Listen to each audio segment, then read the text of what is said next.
এই প্রত্যাশা ব্যক্ত করছি এবং সংশ্লিষ্ট দপ্তরকে ধন্যবাদ কৃতজ্ঞতা জানাচ্ছি আমাদের যারা আসসালামু আলাইকুম রহমতুল্লাহ। প্রিয় দর্শক, আজকে পাট বীজ উৎপাদনকারী 2025-26। প্রিয় দর্শক, এই যে পাট প্রশিক্ষণ, পাট চাষি প্রশিক্ষণ 2025। আসসালামু আলাইকুম রহমতুল্লাহ। কেমন আছেন? আশা করি সবাই ভালো আছেন। তো 2025-26 পাট বীজ উৎপাদনকারী চাষি প্রশিক্ষণ বিষয় নিয়ে আমাদের গুরুদাসপুর নাটোর একটি প্রশিক্ষণ কেন্দ্র, যেই কেন্দ্রে আমরা অনেক তথ্য পেলাম বা দেখলাম। তো সর্বশেষ আমাদের টিওনো সাহেব আসার পরে বিভিন্ন পাট বিষয় নিয়ে কথা বলল এবং শুনলাম। তো পাট পণ্যটা আপনারা জানেন যে প্রতিটা উপজেলায় মেবি, আমি আবার বলছি মেবি, এটা 75 জন থেকে 80 জন মেবি এটা বীজ পায়, অর্থাৎ 75 থেকে 80 জন কৃষক বীজ পায়, এটা আমার জানা মতে। তো আমি এর চাইতে আমি সঠিক জানি না যে কতজন পায়, তবে আমার সম্ভাবনা যেটা জানি 75 থেকে 80 জনই পায়, মেবি, হতে পারে। এর চাইতে বেশিও পাতে, কমও পেতে পারে। তো প্রতিটা বাংলাদেশের উপজেলায় যেটা আমরা তথ্য পেয়েছি, তো পাট বীজ উৎপাদনকারী চাষি প্রশিক্ষণ হচ্ছে 2025 ও 26 অর্থ বছরে। তো পাটের বীজ যে আমরা কিন্তু পর্যাপ্ত পরিমাণ কিন্তু আমরা ব্যস্ত বলতে পারেন বা চিন্তিত আছি। আমরা যেটা মনে হয় যে ইন্ডিয়া যদি পাট না দেয়, মানে পাটের বীজটা না দেয়, তাহলে কিন্তু আমরা নিঃসন্দেহে অনেক ক্ষতিগ্রস্তের মধ্যে পড়ে যাব। এই ধরনের কিন্তু আমরা অবস্থায় আছি বা চিন্তাভাবনা করতেছি, এটা কিন্তু আমরা ভাবতেছি। তো বাংলাদেশের পাট যদি পাটের বীজটা যদি উৎপাদন হয়ে যেত, অলরেডি কিন্তু প্রায় 15-20টা জাত পাট নিয়ে গবেষণা হচ্ছে। তো এখনও কতটা পার্সেন্ট যেটা পরিপূর্ণতা হয়েছে, এটা এখনও সেভাবে সঠিক কোনো তথ্য জানা নাই। তো প্রিয় দর্শক, তারপরেও আমরা আমাদের টিওনো সাহেবের জনাব ফাহমিদ আফরোজ, উপজেলা নির্বাহী অফিসার, গুরুদাসপুর নাটোর, ওনার হাত দিয়ে কৃষকের কাছে ব্যাগ তুলে দেওয়া হচ্ছে। যে ব্যাগটা আমার সাথে ভিডিওতে দেখলেন যে আমিও একটা পেয়েছি। তো মাশাল্লাহ। তো প্রিয় দর্শক, এই ছিল মোটামুটি আজকে। তো আমরা পাট বীজ প্রশিক্ষণ কেন্দ্র সম্পর্কে একটু আলোচনা করলাম বা দেখলাম। তো প্রিয় দর্শক, এখন আমরা যাব দেখি আপনারা কোথায় কি কমেন্ট করেছেন, সেই কমেন্ট নিয়ে আলোচনা করব ইনশাল্লাহ। সেই কমেন্টগুলো নিঃসন্দেহে আপনাদের ভালো লাগবে। তো চলুন যাওয়া যাক, আজকের কমেন্ট কি অবস্থা, কোথায় কি কমেন্ট ছিল সেটা নিয়ে আলোচনা করি ইনশাল্লাহ, এবং কোথায় কি দামটা সেটা নিয়ে আলোচনা করব, এবং অনেকেই অনেক প্রশ্ন করেছেন, ইনশাল্লাহ সেই প্রশ্নের অ্যান্সার দেওয়ার চেষ্টা করব। একটি ভাই কমেন্ট করেছে, আসসালামু আলাইকুম ভাই, ভালো আছেন ভাই? খান এন্টারপ্রাইজ, ফরিদপুর জেলা, বোয়ালমারী উপজেলা, বর্গা বাজার থেকে বলছি ভাই। আজ আমাদের বাজারে 5,000 থেকে 5,100 টাকা বাজারে পাটের চাহিদা অনেক অনেক গুণ বেশি। আজ আমাদের হাটে 2 থেকে 3,000 মোট পাট আমদানি ছিল। মেসার্স খান এন্টারপ্রাইজ, ওরে বাবা রে বাবা, এত আমদানি ছিল ভাই!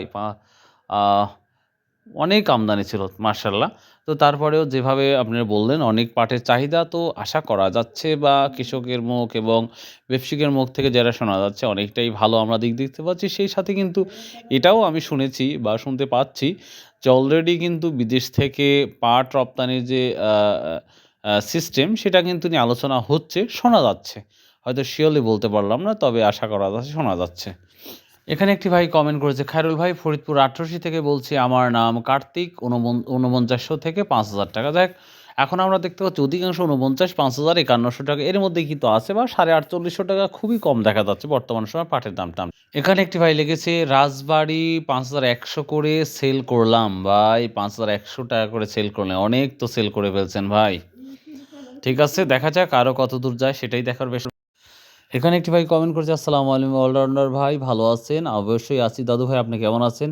পাটের সামনে শুভ দিন আসছে ইনশাল্লাহ, দেখা যাক দাদু ভাই, আল্লাহ কি করে সেটাই দেখার বিষয়। এখানে একটি ভাই কমেন্ট করেছে, ভাই স্টকাররা 15 থেকে 1600 টাকা মন লাভ হচ্ছে, এখন পাট বিক্রয় করছে না, এর লোভের শেষে কোথায় ভাই?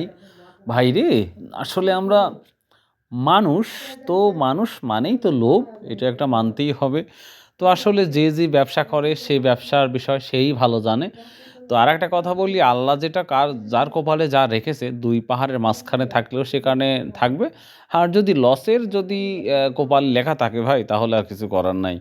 তবে আমি ব্যবসা করি না, কিন্তু অনেক কারো কাছ থেকে, অনেকের মুরব্বির কাছ থেকে শুনে থাকি যে, "তোমার যতটুক পাওনা, তুমি যতটুক তোমার ইচ্ছা ছিল বা আশা ছিল, এতটুক যদি হয়ে থাকে তাহলে ওইটাকে আ ছেড়ে দেওয়াই ভালো।" এইটা মুরব্বির কাছ থেকে আমি শুনি। তো তারপরেও ভাই, আপনারা যারা কিনেছেন বা কিনবেন সেটা আপনাদের ইচ্ছা। যদি মন চায় বিক্রি করে দেবেন, আর যদি মনে চায় যে আরও ডেভেলপ হবে দাম, তাহলে রেখে দিতে পারেন, অ্যাজ ইউ উইশ। সো দোয়া করি সবারই ভালো হোক এবং সেই সাথে আমার জন্য দোয়া করবেন। এখানে একটি ভাই লিখেছে, "ভাই বশির সাহেব কবে পাট বাহিরে কবে দেবে?" ওরে ভাইরে, ওইটাই তো দেখার বিষয়। বশির সাহেব কবে বাহিরে দেবে না নিজেই রাখবে, সেটাই একটা দেখার বিষয়। তবে অনেকেই ভালো কিছু শুনতে পাচ্ছি যে হয়তো মানুষ বলতে যে দেশের বাইরে যে পাটগুলা দেব, সেই রপ্তানি বিষয়টি আলোচনা হচ্ছে মেবি। সেটা শুনলাম। হয়তো কতটা সঠিক এটা এখনো শিওরলি বলতে পারছি না। এখানে একটি ভাই দিয়েছে, "ভারত নির্ভরশীলতা কমিয়ে আনতে হবে।" ভাই অবশ্যই।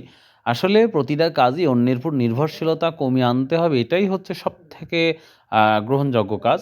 তবে ভারত নির্ভরশীল যদি এটা কমা যায় হয়তো দেশের জন্য ভালো হবে। এটাই দেশবাসীর আশা, আমার যেটা মনে হয়। তো আবার অনেকেই বলছে যে যদি ভারত বা দেশের বাইরে পাটটা যায় তাহলে অবশ্যই আমরা আরও ভালো কিছু করতে পারবো, বা সেফার যদি চালু হয় সেটাও ভালো কিছু হবে। এই আশায় সবাই বুক বেঁধে আছে। তো অনেকে বলছে সেফার চালু না হয় ভালো, আবার অনেকে বলতেছে সেফার চালু হোক। তো একেকজনের মন্তব্য একেক রকম দেখতে পাচ্ছি। তো প্রিয় দর্শক, ভিডিওটা যদি ভালো লাগে অবশ্যই লাইক, শেয়ার, কমেন্ট করতে ভুলবেন না। আর শুক্রবার অর্থাৎ আগামীকাল শুক্রবারের কি অবস্থা, কি হাল হাকিকত অবশ্যই আপনাদের জানিয়ে দেবো ইনশাল্লাহ।